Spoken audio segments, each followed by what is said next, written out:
All right, I'm here with my buddy Georgie, and in this video we're going to know how you go over a tip that you can use if you have a dog that likes to bark at people that walk by your house. Now, we're in Santa Monica and we're in an apartment complex, and if we can get our camera person to pan over here, this is the walkway to go all the apartments. So there's a lot of traffic walking by these beautiful windows. All right, you can come back to me. So Georgie, when he hears people walk by, he runs over, barks, and barks at them. Now, his guardian tells him not to do that because she wants to be a good neighbor. The problem with that is for dogs, all attention is rewarding. So if your dog barks and you tell them to be quiet, your dog either thinks you're barking with them or that you agree with what they're saying, or that they're getting attention for it. And so it backfires because this probably happens a couple of dozen times a day. Now, the guardian has stated that she does not think that he does this when she's at work and when she's not here. So to me, I think that he thinks he's a part of his duties are to be a guard dog. Now, we talked about a lot of other things off camera that can help him change that perception, such as celebrating desired behaviors, petting him when he voluntarily sits, comes, lays down, changing how she feeds him and talks to him and using a marker word and stuff like that. All those things help dogs feel more comfortable and confident. Yes, you're my buddy. And so those can be impactful because just like us, if we're insecure, everything's going to be amplified. If we're confident, we can kind of let things go, and the small things don't seem to bother us too much. Now, what we're going to do here is use, now I try to do this, the problem is it's just the guardian, me, and Georgie here. We don't have anybody to be practicing walking by outside.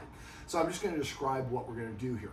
Now, you can do this in a couple of different ways. My favorite way to do this, let's see if I can not do this without bumping my head, is to use peanut butter or cream cheese on a spoon. Now, George has not been interested in this. Normally he is, but he is not right now. I think because we've been here for 3 hours and we also tried to have his mom be the one walking by, and I think that set him, he's a little uncomfortable because of that, yes. So now he's feeling more relaxed. So what we would do is two things. Every time that he barks, he sees somebody out there and he runs and barks at them and they go away, he thinks he made them go away. He doesn't realize they're going next door or just walking by. So one of the first things I would recommend is covering the bottom portion of the windows so that when he looks out those windows, he can't see them because the bottom portion has maybe white paper. White paper acts like a filter. It lets some light in. It would go with your white drape blind so it wouldn't stand out. But now when he runs the window and barks at them, he can't see them. Now, the one drawback is those windows are very tall, and people are tall. As they walk by, they can see above, but he tends to rush right up to the door. So if you put maybe the window it up to maybe about 3/4 of the way, or maybe even almost as to the top of your air conditioner unit there, or air circulator, it's going to block most of the vision. So if he runs over and he barks at them, he's not going to see them leave. That takes away the reward for seeing him leave. Now, I would have that up anytime you can't practice what I'm about to go over with you now. Now, before we do this, because I keep on forgetting to go over this in other videos, I like to break things down into small steps and have the dog practice individual elements of an exercise. So one of the elements for this is we would like to have George run away from the window. Well, if I want him to run away from the window, the best way to do it is to practice it. So when George is over the window and there's nobody out there, call him over here and they give him a treat. And then stop, let him come do his thing, and when he's over there again, call him over here and give him a treat. Eventually you can come up with a cue, call it like flee or run away or whatever it is. And so you say run away, and you can even be sitting there, he's over there, you say run away, throw a treat over here. Now put something around your fridge so it doesn't underneath it, otherwise it'll always go there and he'll dig there forever. But what we want to do is practice a lot of iterations of him running away from the window. Right now he has a lot of practice of running towards the window, barking and making things go away. So I like to kind of have an incrementalist approach where we take one element and have the dog practice that one element without the concert of all the other things that are going on. Nobody's walking by, we're just having him practice running away from the window. Now, is that going to be able to say run away and have him run away from the window when somebody's there? Probably not, but it does help him practice disengaging instead of practicing charging. And you could also get a floor mat or something. You have a nice runner here. Now, I would probably put it next to this because he seems to like to lay on this cool floor to lay down. But I would get like a floor mat that you could maybe put here, even though it's on the carpet, and then condition him to go to this space. Are we buddies? We really are. Condition him to go to this space. So just show him you have a treat. Come up with a funny word for this. I have a dog bed in my house that's called Jamaica. One of my other dogs is called Venice because I also live in Santa Monica. And so I can say Venice and the dog goes to my office bed, dog door or dog bed. If I say Jamaica, it goes to the living room. Yes, that's celebrating. And so if you come up with a name for this and just practice tossing a treat there, say the word first, call it Hawaii. Say Hawaii, touch his nose with the treat, and then when he's looking this way, toss the treat so it lands here. When he steps on the carpet, say yes, and then he eventually licks up the treat. Eventually, you want to be able to just point after enough repetition. You should be able to say Hawaii and point here. He walks over here. Then you say yes. Then you deliver the treat. So teaching him to go to this spot with the independent of anybody walking out there is one of the crucial elements. Having him practice running away from that area kind of is the same thing. Also helps him practice disengaging. Okay, so what we're going to do next is if we want to have him get used to using the spoon. Now, he likes the peanut butter, but I don't know if he's out of the spoon. So he won't do it now, but I would take this spoon when you're just at home and it's nice to him and relax, and just get him used to licking it. And first, all he has to do is just get him used to licking from the spoon. Eventually, you start putting it in the freezer, so it'll be harder, and he won't get all the peanut butter all at once. Eventually, what you want to do is hold the spoon and have him looking in whatever direction you hold the spoon. So you're getting him used to turning his head. Because we eventually want him sitting here while you have the spoon of peanut butter and you have a friend walking by. Now, what I would do is get some earbuds, talk to your friend, and recruit a friend that can help you. So your friend quietly comes up the stairs and is either over there or over there outside of line of sight. You're ready to go. Now, ready to go means you have the peanut butter ready to go, you have treats ready to go, but I would also set him up for success. If a dog has too much energy, they can put forth their energy towards defeating whatever you're trying to do. So I would take him out for like a 10 to 15 minute sniff walk, bring him in the apartment and sit down yourself. When you sit, he's going to relax, and give him about 15 minutes to relax. So instead of having 100% energy, maybe he's now down to about 78% energy. That's going to make it a little bit easier, setting him up for success. Then your friend comes over and they stand outside the area.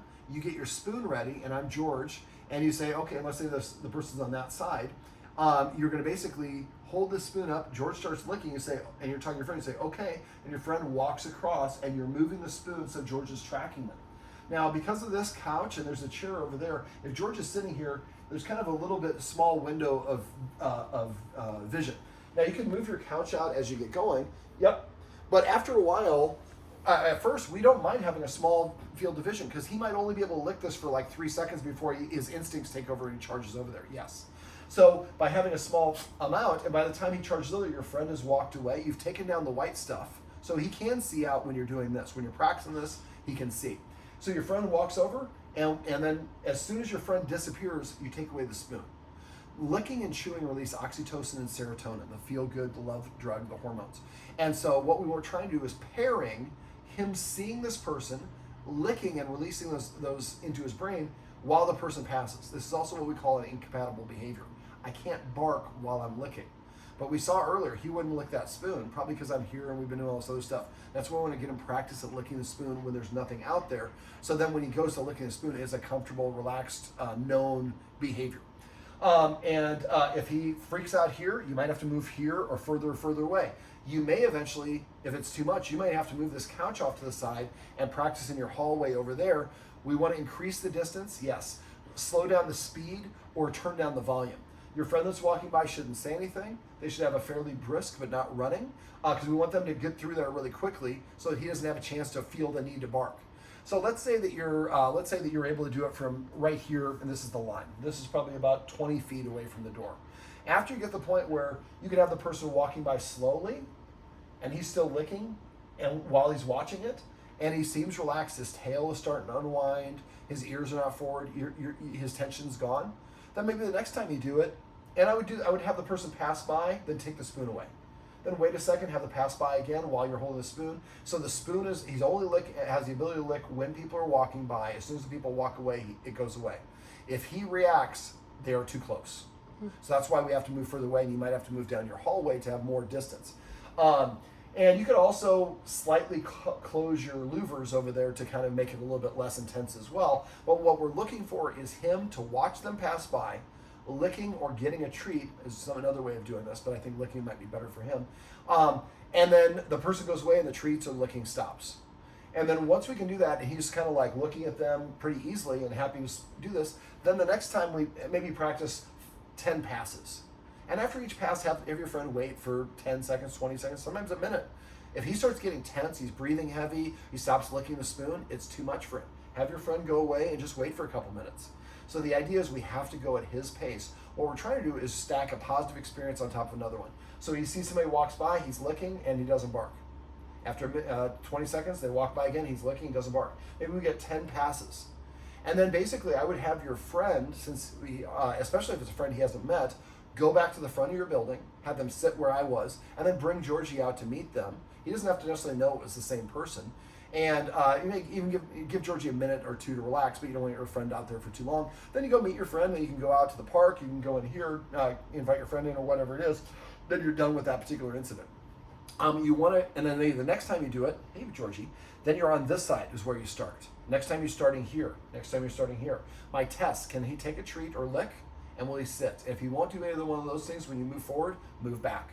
And dog training is not a linear process, so it's not going to be a bell curve going up. You're going to have good days and bad days, so it's going to be more like an EKG. Just because you have a bad day doesn't mean you say anything wrong.